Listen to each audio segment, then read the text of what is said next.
मन का अपना खुद का कोई अस्तित्व नहीं होता। लेकिन आज के इस एपिसोड में हम गहराई से समझेंगे कि वासनाएं पैदा कैसे होती हैं, जिनसे हमारे मन का निर्माण होता है, और फिर वही मन अपनी वासनाओं की पूर्ति के लिए ऐसा जाल बुनता है जिसमें फंसकर एक मनुष्य जीवन भर तड़पता रहता है।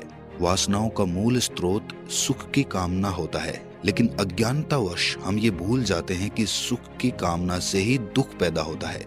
इसे ऐसे समझे कि जब कोई सुंदर स्त्री किसी भोगी पुरुष को स्पर्श करती है तो उस पुरुष के मन में कामोत्तेजना पैदा होती है और उसे असीम सुख की अनुभूति होती है, और इसी आनंद की छाप उसके मन या फिर कहें कि चित्त पटल पर अंकित हो जाती है। अब स्त्री तो स्पर्श करके वहां से जा भी चुकी है, लेकिन उसके चित्त पर पड़ी छाप उसे कल्पनाओं के सागर में लेकर जाती है, और इसी तरह शून्यता में रहने वाले मन में विचारों की उत्पत्ति होती है, जैसे कि काश वो स्त्री थोड़ी देर और रुक जाती, काश मैं भी उसे स्पर्श कर पाता, काश वो मेरी पत्नी होती।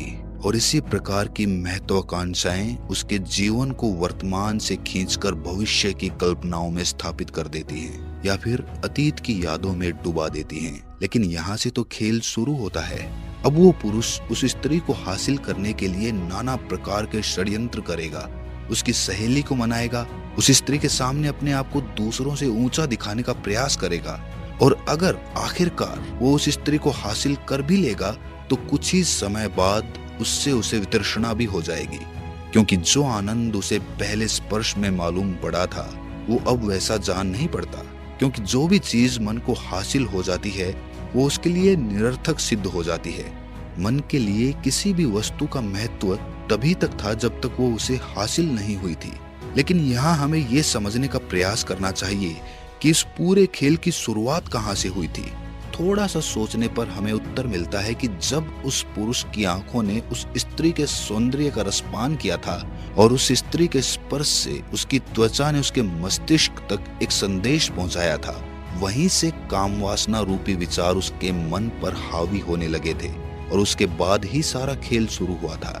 अब समझने की बात यह है कि वासनाएं मनुष्य की इंद्रियों के द्वारा पैदा होती हैं। इंद्रियां यानी कि आंख, नाक, कान, जीभ और त्वचा। आंख सौंदर्य को देख सकती हैं, जिससे सौंदर्य के प्रति आकर्षण और कुरूप के प्रति घृणा पैदा होती है। कान मधुर वाणी सुन सकते हैं, जिससे वाणी के प्रति आकर्षण पैदा होता है, लेकिन यहीं पर कड़वी वाणी के प्रति घृणा भी पैदा हो जाती है। ठीक इसी प्रकार जब हमारी जीभ स्वादिष्ट व्यंजन चख लेती है तो बिना स्वाद वाले भोजन में इसकी रुचि समाप्त हो जाती है।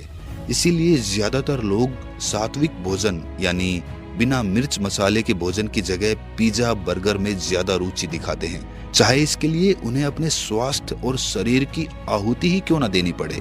विश्लेषण करने पर कोई भी मनुष्य ये समझ सकता है कि उसके मन में जो भी भावनाएं पैदा होती हैं उन सब का कारण इंद्रियां ही होती हैं। वही इंद्रियां अपने सुख की पूर्ति के लिए एक ऐसा जाल फैलाती है कि जिसमें फंसकर एक मनुष्य ये भूल ही जाता है कि सुंदरता और कुरूपता, मधुरवाणी और कड़वी वाणी, स्वाद और स्वादहीन जैसे तत्व एक ही सिक्के के दो पहलू होते हैं।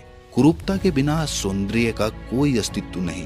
आप खुद सोचिए, अगर सब लोग पृथ्वी पर सुंदर होते तो क्या सौंदर्य शब्द का कोई महत्व होता? उसी प्रकार बेसुरे स्वर के बिना मधुर वाणी का क्या अस्तित्व होगा? उसी तरह स्वादहीन भोजन को जाने बिना स्वादिष्ट भोजन का भला क्या अस्तित्व? आकर्षण का काम ये है कि ये आपके मन की भावनाओं को दो हिस्सों में बांट देता है। किसी के प्रति आकर्षण किसी दूसरे के प्रति घृणा को जन्म देता है, जिससे कि चित्त की निर्मलता, उसकी मासूमियत विलीन हो जाती है और आकर्षण का जाल इंद्रियों के द्वारा रचा जाता है। इससे निष्कर्ष ये निकल कर आता है कि इंद्रियों की वासना की पूर्ति में ही हमारा मन मलिन होता चला जाता है, और यही मन की मलिनता हमारी आत्मा को दूषित करती चली जाती है, और आखिरकार कुछ समय बाद हम खुद से ही निराशा महसूस करने लगते हैं। अपने आप से ही हमें घृणा होने लगती है। लेकिन ये भावना सभी के मन में पैदा नहीं होती। इंद्रियों की वासना पूर्ति के लिए हर मनुष्य खुद से घृणा नहीं करता। वही लोग ये महसूस कर पाते हैं जो कुछ चैतन्य होने लगे हैं, जिन्हें अपने मन की मलिनता दिखाई पड़ने लगती है।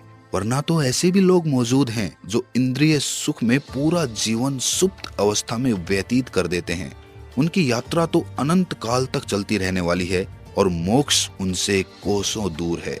लेकिन यहाँ बड़ा सवाल ये है कि सौंदर्य के प्रति आकर्षण गलत है क्या? मधुर वाणी की मिठास का आनंद लेना कैसे वासना हो सकती है? और स्वादिष्ट भोजन का स्वाद कौन नहीं लेना चाहता? तो इन सब का आनंद उठाना मोक्ष में बाधा कैसे बन सकता है? आपने भिक्षुओं की दिनचर्या के बारे में सुना होगा। धरती पर सोना, बेहद साधारण से कपड़े पहनना, भिक्षा मांग कर खाना, जैसा खाना मिले उसी में प्रसन्न रहना, यही उनकी जीवन शैली है जिसमें ध्यान साधना का महत्वपूर्ण स्थान है। ये सब इसीलिए महत्वपूर्ण होता है कि जीवन जीने की व्यस्तता में उन्हें ये स्मरण रहे कि सुंदरता और कुरूपता, स्वाद और स्वादहीनता, मधुर वाणी और कड़वी वाणी और अंततः सुख और दुख सभी एक ही सिक्के के दो पहलू हैं। सौंदर्य का आनंद लेना गलत नहीं है जब तक आपके अंदर ये होश सदा रहे कि ये सिक्के का सिर्फ एक ही पहलू है। लेकिन धीरे धीरे इंद्रियों का सुख भोग मनुष्य को ऐसी सुप्त अवस्था में पहुंचा देता है कि उसे पता भी नहीं चलता कि उसका मन दो हिस्सों में बंट चुका है। इसीलिए होश को साधने से ये स्मरण बना रहता है कि सुख और दुख दोनों एक ही हैं। इसीलिए ऐसे मनुष्य को ना तो सुख की कामना बांध सकती है और ना ही दुख उसे अत्यंत दुखी कर सकता है। वो दोनों ही अवस्थाओं में समान बना रहता है। उसने ये समझ पैदा कर ली है कि जीवन एक नाटक की भांति है जिसमें हम सिर्फ एक किरदार निभा रहे हैं। सुख और दुख उस नाटक में घटने वाली अलग अलग परिस्थितियां हैं और आखिर में नाटक का पर्दा गिर ही जाएगा। और जो ये सब भली भांति समझ जाता है वो ही परम योगी कहलाता है। और इस खेल को समझने के लिए इंद्रियों के प्रति होश को साधना अति आवश्यक होता है, जो कि निरंतर ध्यान साधना के द्वारा संभव है। ध्यान साधना की शुरुआत करने से पहले कुछ महत्वपूर्ण बिंदुओं को समझ लेना अत्यंत आवश्यक है, जिससे कि गलत ध्यान प्रक्रिया से खुद को बचाया जा सके। वरना तो अधिकतर लोग गलत ध्यान प्रक्रिया में उलझकर सिर्फ अपना समय नष्ट करते रहते हैं। सबसे पहली बात समझने की ये है कि ध्यान साधना के शुरुआती चरण में योगी अपनी चेतना के स्तर को बढ़ाने के लिए अभ्यास करता है। इसी प्रकार अनेक ध्यान विधियां हैं जिसके बारे में हम किसी और वीडियो में चर्चा करेंगे। आप कमेंट्स में अवश्य बताएं कि आपको कौन सी ध्यान विधि ज्यादा लाभ पहुंचाती है। इसके बाद ये समझ लेना भी आवश्यक है कि ध्यान किसी भी समय किया जा सकता है, लेकिन ब्रह्म मुहूर्त में किया गया ध्यान ज्यादा लाभकारी होता है। इसका कारण ये है कि ब्रह्म मुहूर्त में मन खाली रहता है, उसमें ना के बराबर विचार चलते रहते हैं, क्योंकि ये दिन की शुरुआत होती है और दिन की शुरुआत में कोई तनाव नहीं होता।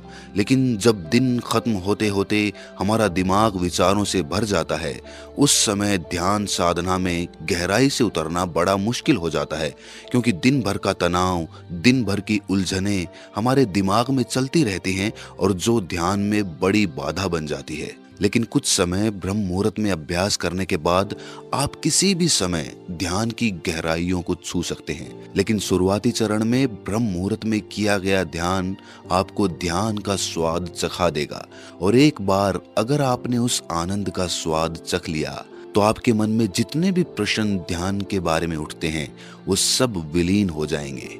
क्योंकि एक बार जो भी इंसान, जो भी मनुष्य आनंद को छू लेता है, ध्यान के आनंद को पा लेता है, उसका जीवन धन्य हो जाता है। उसके बाद उसके सभी सवाल मिट जाते हैं और सिर्फ रह जाता है एक मौन, एक शून्यता, एक आनंद जो कहीं भी हासिल नहीं हो सकता। लेकिन हर दिन एक निश्चित समय के लिए किया गया ध्यान एक अभ्यास की भांति हो जाता है। ध्यान को कभी भी अभ्यास नहीं बनाना है, उसे जीवन बनाना है। ध्यान जीवन जीने की प्रक्रिया ही है, इसीलिए ध्यान को हर काम में ढाल दीजिए। खाना खाते हैं तो सिर्फ खाना खाने पर ध्यान लगाइए, एक एक कौर को बड़े ध्यान पूर्वक चबाइए, उसे ध्यान से खाइए। इससे आपका खाना खाना ही ध्यान बन जाएगा। उसी प्रकार चलते समय सिर्फ अपने चलने को ध्यान बना लीजिए। किसी से बात मत करिए, सिर्फ धरती पर पड़ रहे अपने कदमों पर ध्यान लगाइए, और इस प्रकार आप चलने को भी ध्यान बना सकते हैं। महात्मा गौतम बुद्ध चलित ध्यान का बड़ा अभ्यास किया करते थे। वो रोज सुबह और शाम चलित ध्यान जरूर किया करते थे। इसी प्रकार हम हर काम को ध्यान बना सकते हैं, लेकिन समस्या तब पैदा होती है जब ध्यान को एक अभ्यास बना लिया जाता है। दिन में एक निश्चित समय पर आधे घंटे के लिए ध्यान करना आवश्यक या जरूरी तो है ही, साथ के साथ हर काम में ध्यान को लाना बहुत आवश्यक है।